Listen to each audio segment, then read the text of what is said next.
Selamat datang di channel Pemuja Malam. Jangan lupa like, share, and subscribe ya. Terima kasih.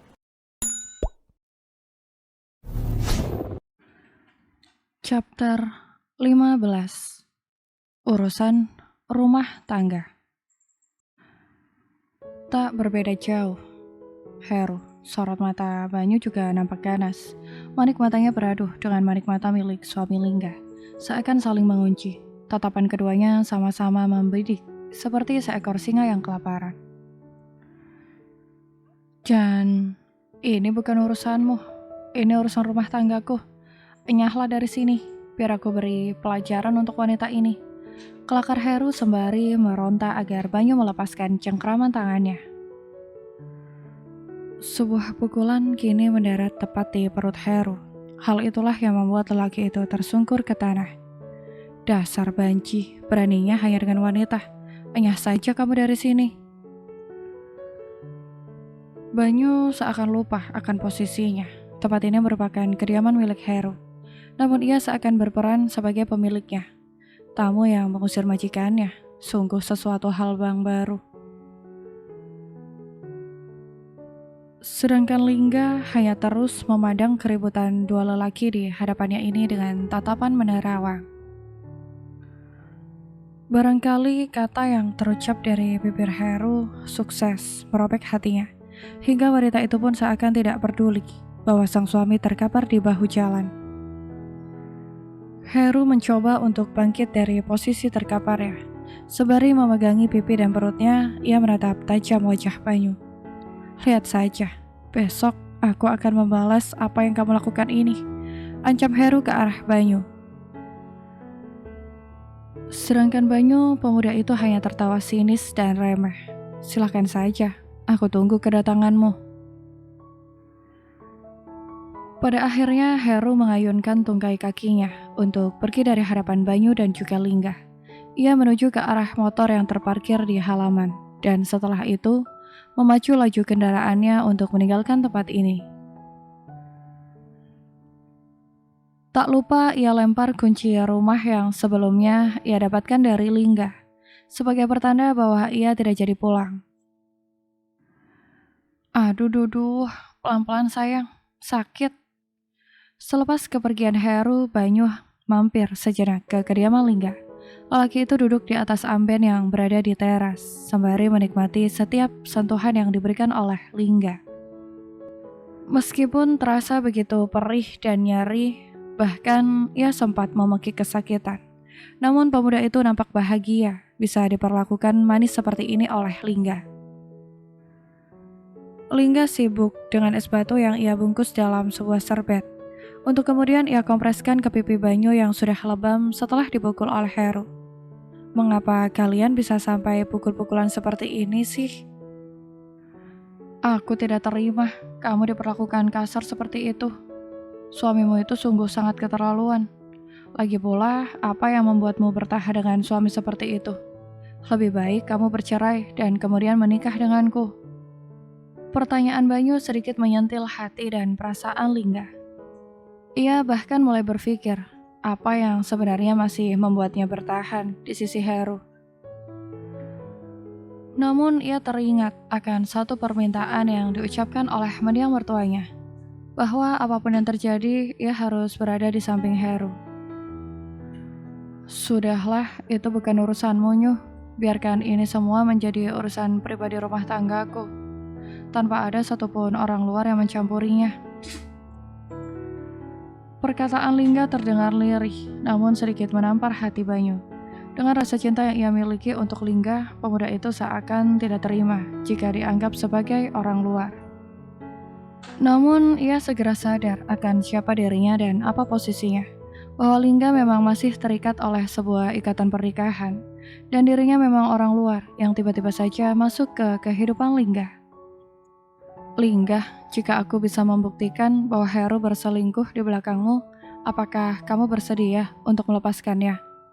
Pertanyaan Banyu hanya bisa membuat Lingga terhenyak, terdiam, dan membeku.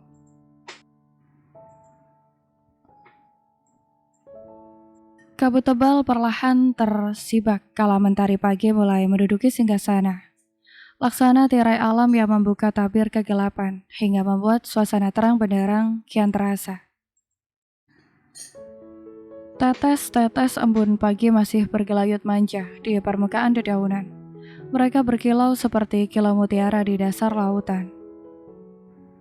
Dengan pakaian khas wanita dewasa, Lingga sudah bersiap berkeliling menjajakan jamu gendongnya. Setelah membantu Banyu keluar dari dimensi lain, ia terpaksa harus meliburkan diri terlebih dahulu dari berjualan untuk memulihkan tenaganya. Dan setelah 2 hari ia beristirahat, kini waktunya untuk kembali menjemput rezeki. Astaga Banyu. Tubuh Lingga sedikit melonjak saat membuka pintu. Tiba-tiba ia dikagetkan dengan keberadaan Banyu yang sudah berdiri di depan pintu. Untung tenggok yang ia bawa tidak jatuh. Jika jatuh, bisa dipastikan wanita ini akan mengamuk seperti setan yang tengah kesurupan. Selamat pagi cantik, sapa Banyu dengan ramah. Seperti biasa, pemuda itu menaik turunkan alisnya. Genit. Ada keperluan apa? Pagi-pagi seperti ini, kamu datang kemari. Ketus Lingga sembari menetralisir jantungnya yang berdegup kencang karena kaget. Banyu nyengir kuda. Tanpa basa-basi, pemuda itu meraih tenggok berisikan botol-botol jamu yang dibawa oleh Lingga. Mulai sekarang, aku akan ikut kamu berjualan. Akan aku bawa tenggok ini sehingga kamu tidak kesusahan. Apa-apaan ini Nyuh? Tidak perlu, kamu tidak perlu melakukan itu. Pagi Lingga sembari berusaha untuk mempertahankan tenggok yang ia bawa. Namun sayang, kekuatan Banyu jauh lebih kuat. Hingga saat ini tenggok jamu itu berada di tangan Banyu. Shh, jangan menolak. Sebelum aku mendapatkan pekerjaan, aku akan membantumu berkeliling berjualan jamu. Aku yakin selama aku ikut denganmu berjualan, daganganmu ini akan semakin laris. Tapi... Stop. Sekarang aku pinjam kain jarik dan juga pakaian seperti yang kamu pakai ini, agar aku bisa totalitas dalam berjualan jamu ini. Tapi... Aduh. Lingga sedikit berteriak ketika tubuhnya didorong oleh Banyu untuk kembali masuk ke dalam rumah. Pemuda itu pun hanya memberikan instruksi untuk segera mengambil pakaian seperti yang diinginkan. Tak ada yang bisa Lingga lakukan selain hanya mengikuti kemauan pemuda ini. Ia pun kembali masuk ke dalam bilik kamar untuk mengambil pakaiannya.